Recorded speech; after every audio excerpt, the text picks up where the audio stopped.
We are starting a new social studies unit. It's going to be Domain 10 in our CKLA domain series. And this whole unit is called A New Nation, American Independence. So we're going to learn all about how America gained its independence. Now, lesson 1 is all about the New World, and you'll hear that quite a bit throughout this reading, throughout this series, and as you progress through other grades and get into higher level thinking and higher level social studies. Now, we called this the New World because, as you will learn in this read aloud, people came from another country on a different continent to this new place, and they called it the New World. So we're not actually going to a new world, we're just using this term to describe the place that these people found and started to live in. At the end of this lesson, you're going to be able to locate the original 13 colonies on a map. Now, we know today that we live in the state of New York, and we know that our country is actually made up of 50 different states that make up the United States of America, which is the country we live in. But it did not always have all of these 50 states. It was actually a very slow progression, and it started with the original 13 colonies, and we'll get into that, and we'll learn about these 13 colonies in this reading, and then at the end you'll have an activity where you can locate these 13 colonies on a map. Now, before we get started, we always have a vocabulary that you are going to be hearing throughout this reading. The first one is colony, which is a region or place ruled and controlled by a faraway country. Freedoms, personal liberties or rights to determine personal action. Government, the group of people who makes decisions and laws for a larger group of people. Indentured servants, people who must work for another person for a specified time in exchange for learning a trade or for passage to America, which is different than slaves, which are people who work for others for no pay and do not have the freedom to make personal choices. So those two vocabulary words are different, and they will be differentiated in this reading. And the last one is settlements, which are regions or places where a group of people move to live. Now, this is the North American continent where we live today, which is what we started this lesson talking about. Many hundreds of years ago, life in North America was very different than we know what it is today. The first people who lived in North America are known as Native Americans. The Native Americans lived in groups called tribes in different regions of North America. There were no stores like we have now, so they had to find or make everything that they needed in order to survive, whether it was food to eat, clothing to wear, or a house in which to live. And we learned in our science unit that all living things need food, water, shelter in order to survive. So they didn't have supermarkets where they can go get these things. They had to make all of these things or hunt for their own food. Hundreds of years later, a European explorer by the name of Christopher Columbus sailed and reached North America. But that was not where he had originally planned to go.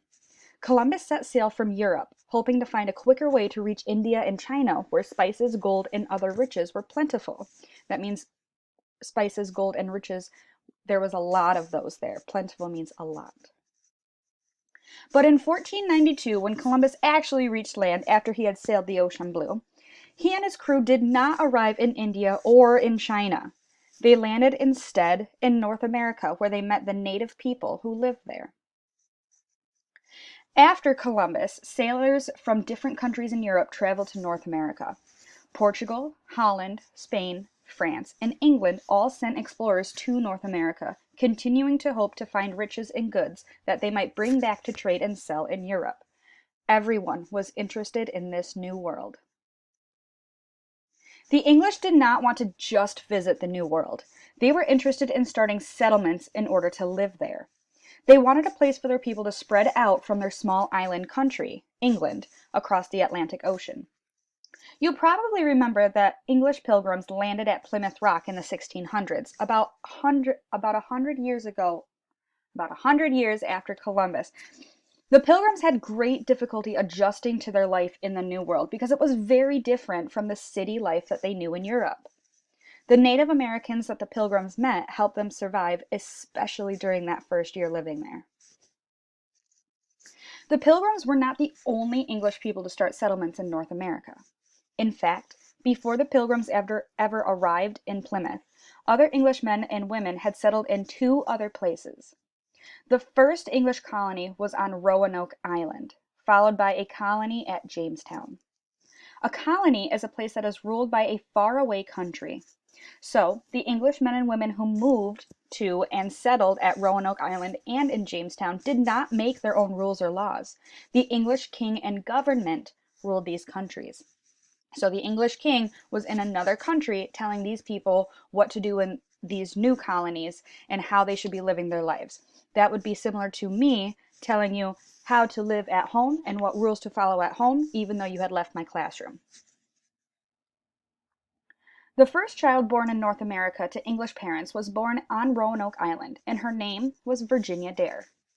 We don't really know what happened to Virginia Dare or the other English settlers living on Roanoke Island because they mysteriously disappeared several years after they arrived. For this reason, Roanoke colonies is often called the Lost Colony. Some people think that life was so difficult on Roanoke Island that the colonists left their settlement and went to live with some of the Native American tribes in the area. Now remember, the Pilgrims had difficulty too in depending upon their Native Americans to help them grow and find food. Some people think that Roanoke Island settlers may have gone to live with the Native Americans since they may have run out of food.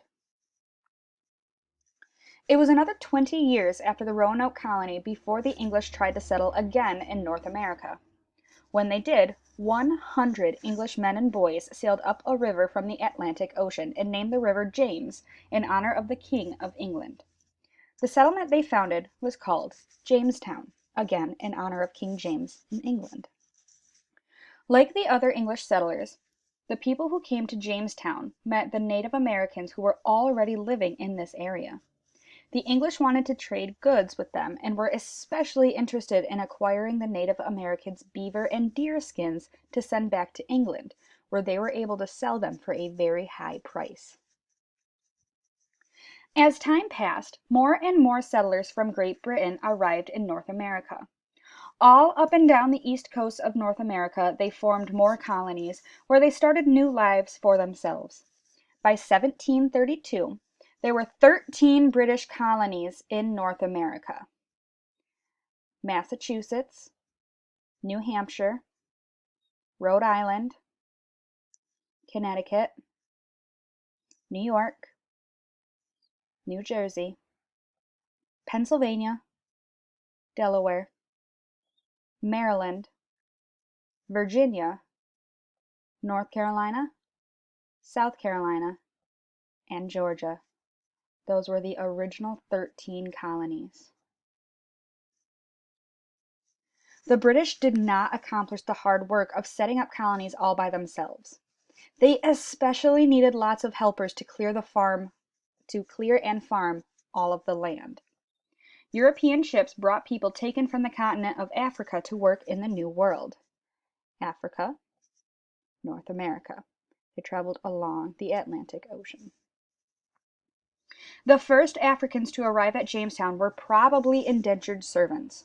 This meant that they were forced to work with no pay for the English colonists for a certain number of years, and during this time, the Africans were not free to live or work anywhere else until they had finished working for the agreed upon number of years. But after that time, they were free to live and work wherever they wanted and to be paid for the work that they were doing. As the British colonies grew, more and more workers were needed. Before long, many people from Africa were forced to come to North America and were no longer treated as indentured servants. They were slaves. The slaves did not share the freedoms enjoyed by the colonists. They could not leave their farms without permission, and it was against the law for anyone to teach a slave to read or write. As the colonists settled in the colonies, more changes were to come. So this ends our lesson on the introduction to the New World.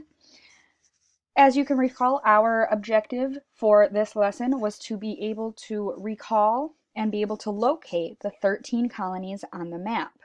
So we're going to go quickly over these again so you can have these cemented in your mind and you can do the activity that goes along with this lesson.